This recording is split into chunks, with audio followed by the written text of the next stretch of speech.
Bonjour, c'est Capucine du blog Le Mouvement qui soigne. Donc aujourd'hui, je voulais répondre à une question d'une maman.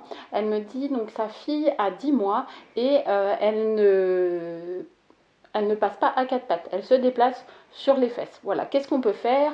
Qu'est-ce qu'il faut observer? Alors moi déjà, je pense que dans un premier temps, c'est intéressant d'aller voir un ostéopathe dans tous les cas. Mais voilà, qu'est-ce qu'on va observer chez cette petite fille de 10 mois? Qu'est-ce qu'il faut vérifier? On va déjà vérifier la tête, s'il n'y a pas une plagiocéphalie, déjà, qui est important. Mais en plus de la tête, on va vérifier le thorax, le dos. Très souvent, c'est des enfants qui ont un thorax très plat. Ils ont perdu leur courbure et il est plat dans le profil et il est plat comme ça. On a parfois même des enfants qui ont un thorax complètement élargi et qui vont plus facilement avoir en plus des bronchites. Donc ensuite, il va falloir vérifier que la tête est mobile. Ça veut dire que l'enfant il est capable de regarder en haut, sur les côtés, sans tomber. Et alors pour nous, on va refaire faire des étapes pour l'aider à passer aux quatre pattes. Donc déjà, on va retravailler le rampé parce que ça va lui permettre de lui dégager les hanches. Donc on va utiliser le réflexe de reptation. Où on va mettre l'enfant donc voilà à plat ventre et on va lui stimuler. Alors donc le nôtre il plie pas très bien les genoux, mais voilà, dans l'idée c'est ça. On va stimuler le rampé pour que l'enfant il puisse découvrir ça, parce qu'a priori si elle est assise à 10 mois, elle n'est pas passée par le rampé. Voilà. Sinon elle serait passée a priori, je pense, aux quatre pattes quoi, ou au moins elle jouera à plat ventre. Donc ensuite on va stimuler le réflexe parachute qui va lui permettre de passer à quatre pattes. Donc nous on utilise deux manières de l'aider à quatre pattes. Donc soit on met les enfants à genoux avec une main sur le thorax et on va, voilà. Le réflexe parachute, c'est le réflexe de mettre les mains quand le visage approche le sol. Donc il y a des enfants, ils vont avoir tendance à faire, on va leur approcher le sol, ils vont faire comme ça, ils écartent les bras. Donc eux clairement ils n'ont pas un réflexe parachute intégré. Donc on va les aider en amenant les mains et en leur faisant sentir le sol.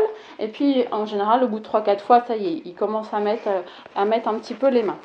Quand le réflexe parachute n'est pas du tout installé, on les cale sur nous et on va les basculer sur un côté, basculer de l'autre, pour que le réflexe soit sur le côté de protection se fasse. Alors les enfants, parfois, ils mettent la main fermée.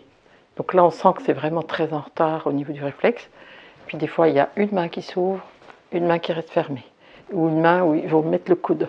Puis petit à petit, à force de les déséquilibrer, parce que ces enfants sont trop harnachés, trop calés dans les maxicosies, les transats, donc ils n'ont pas la possibilité d'éprouver le déséquilibre.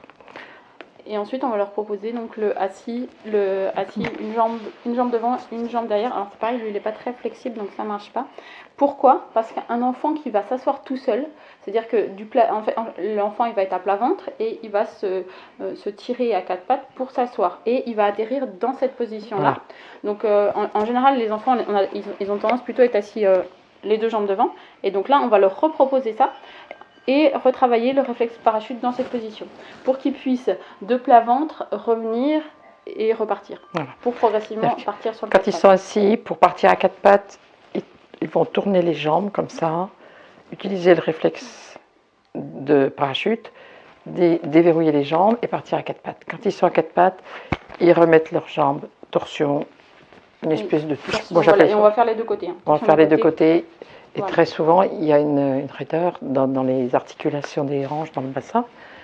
Donc on peut leur proposer, alors c'est toujours pareil, hein, l'ostéopathe il fait son petit travail de mobilisation, mais pour moi c'est essentiel que les parents apprennent à le refaire chez eux, parce que parfois c'est pas suffisant.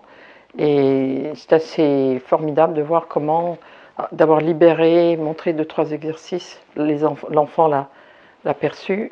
Ils vont des fois se retourner dans l'après-midi qui suit. Hein. Voilà, ils vont vraiment faire des progrès rapidement.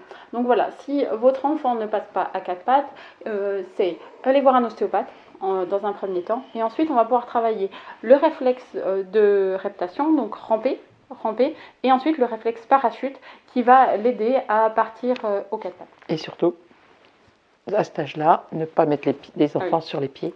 Alors, parce qu'ils ont une inhibition de l'appui. Il y a un réflexe qui existe, c'est une inhibition de l'appui.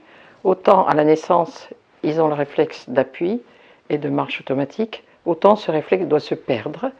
Et bien des parents n'ont pas compris ça et ont du mal à ne pas mettre l'enfant sur les pieds. Il faut supprimer les appuis sur les pieds pour que l'enfant puisse travailler le tronc, travailler les bras et tout. Donc oui, en fait à la naissance, ils ont le réflexe de marche automatique. Donc dès qu'on va les mettre en appui, ils vont marcher. Et en fait, ce réflexe, il faut qu'il se perde pour pouvoir ramper, quatre pattes, puis acquérir une marche volontaire et pas une marche réflexe.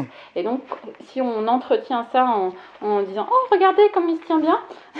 Voilà, et bien en fait, on va entretenir un réflexe. Et c'est pas ce qu'on veut. On veut que l'enfant il marche de façon volontaire. C'est la meilleure voie pour avoir un enfant un peu hyperactif et qui fonce dans tous les sens. Vous avez déjà vu au cabinet. Ça court dans tous les sens, mais c'est pas une vraie marche. C'est des enfants qui sont lancés comme des bombes. Voilà, j'espère que cette vidéo vous a plu et puis elle vous a aidé par rapport au problème du passage à quatre pattes des enfants. Vous pouvez vous abonner en cliquant sur le lien en dessous, en allant sur le site et puis en vous abonnant pour recevoir les prochaines vidéos. À bientôt. Voilà, au revoir.